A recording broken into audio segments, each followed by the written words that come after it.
El llamado caso Bardelino, por el señor Bardelino que desapareció, fue clasificado en su momento como el mayor escándalo de la justicia española y quizá lo siga siendo a día de hoy. Fue un escándalo en dos fases. La primera fase, 1984, cuando salta a la opinión pública que el señor Bardelino se ha fugado gracias a que un juez de la Audiencia Nacional le concedió un permiso, juez de la Audiencia Nacional que se lo concedió porque a su vez se lo había pedido un juez del Tribunal Supremo, saltando la sospecha de que había habido un soborno a ese juez del Supremo para que convenciera a ese juez de la Audiencia Nacional.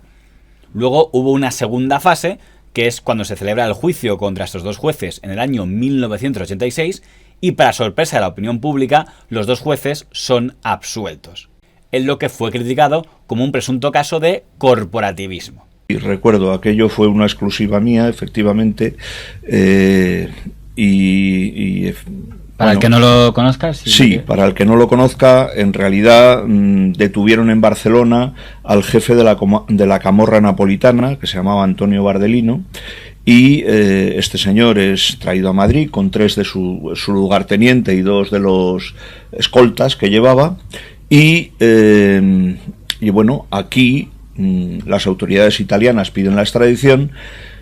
España estaba dispuesta a concederla porque efectivamente allí estaba acusado en Italia de asesinatos y demás, pero un magistrado del Tribunal Supremo llamado Jaime Rodríguez Hermida intercede ante un juez de la Audiencia Nacional que está en sustitución del titular, en este caso era Barón Cobos, el intercedido, digamos, y este juez pone en libertad bajo fianza de 5 millones de pesetas a Bardelino, que obviamente ya nunca vuelve a aparecer porque se da la fuga y se va a Brasil.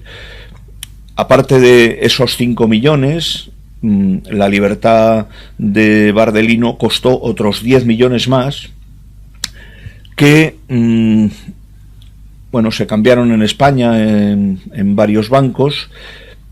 Y esos 10 millones fueron trasladados. La verdad es que siempre me he preguntado cómo lo pudo hacer, por la esposa de Bardelino, que era una morena impresionante, y en aquella época se llevaban unas botas bastante anchas, y ella llevó los 10 millones de pesetas metidos en las botas a la entrevista en la que entregó el dinero, ¿no?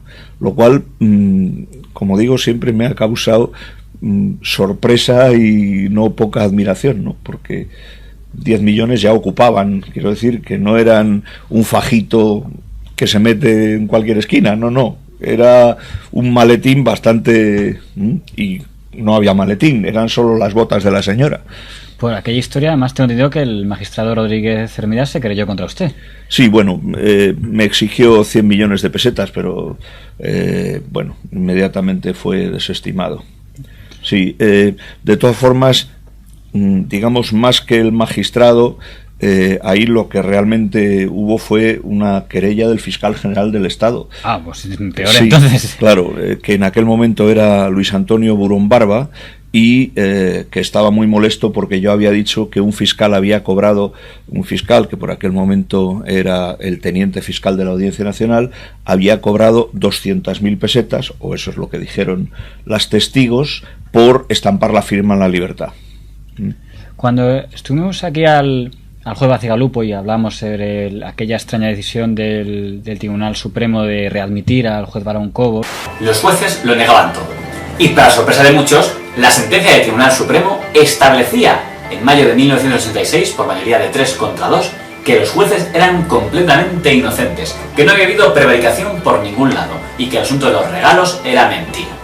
La sentencia, de la que fue ponente don Fernando Cota, fue respaldada por el juez José Hijas, que era su último caso, estaba a un día de jubilarse, y por el juez Huertas. En contra votaron los jueces Vivas y Latou, que consideraron que sí había habido prevaricación, pero por 3 contra 2 fue establecida la inocencia de los dos magistrados. Es que fueron absueltos.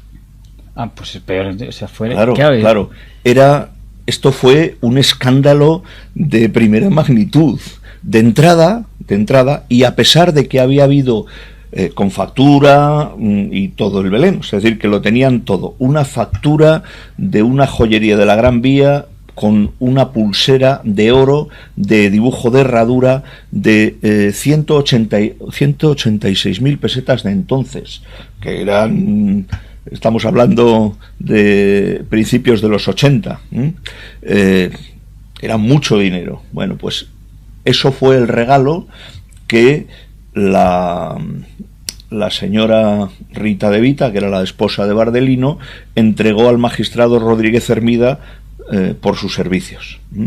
Bueno, pues a pesar de eso, nadie incluyó, el fiscal retiró el delito de cohecho, lo cual era un cohecho más claro que el agua. El soborno desapareció. Efectivamente, desapareció. Y la prevaricación, que era, bueno, el hecho de haber dictado una resolución injusta por la que el tipo había conseguido ponerse en libertad, ahí fueron absueltos porque de 5 magistrados, 3 actuaron, uno de ellos, el presidente, se jubilaba al día siguiente. José Hijas, creo. Eso es, José Hijas, que ya ha fallecido.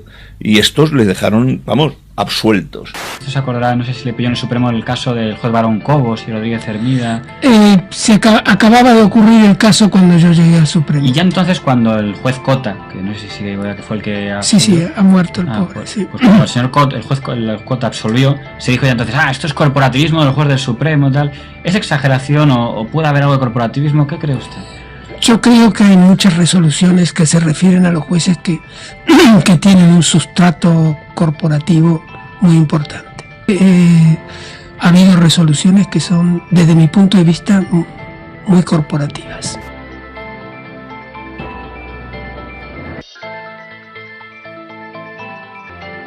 Una semana después, el Consejo General del Poder Judicial, a propuesta de su presidente, don Antonio Hernández Gil, acordó expulsar de la carrera judicial a los jueces Barón Cobos y Rodríguez Hermida. Ya que los delitos no habían sido probados, fueron a la vía administrativa, es decir, expulsados por falta grave a sus labores como jueces. Los 2 jueces expulsados recurrieron su expulsión al Tribunal Supremo, el organismo que les acababa de absolver. Por tanto, el culebrón bardellino todavía continuaría unos cuantos años más.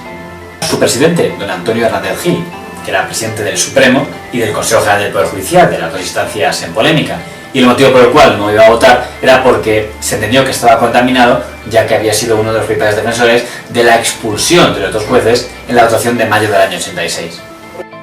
Finalmente, el Tribunal Supremo decidió que el juez don Ricardo Barón Cobos podía volver a la carrera judicial, y en cambio, el juez Rodríguez Hermida era expulsado definitivamente de la carrera. Y tuvo que ser el Consejo General del Poder Judicial, por vía disciplinaria, el que los expulsara de la carrera a los 2. Luego, es verdad que Barón Cobos en aquel momento pues se había quedado viudo, y en realidad, pues digamos que el que peor comportamiento había tenido había sido el magistrado del Supremo, mientras que Barón Cobos, digamos, se había dejado convencer, claro, sí. Ahora que ha pasado tanto tiempo mirando aquello, ¿cree usted que ahí hubo corporativismo, interpretación benévola de camaradas? Sin duda hubo interpretación benévola de camaradas. Asimismo, el magistrado Jaime Rodríguez Hermida, relacionado con la puesta en libertad del mafioso Bardelino, fue separado de la carrera judicial.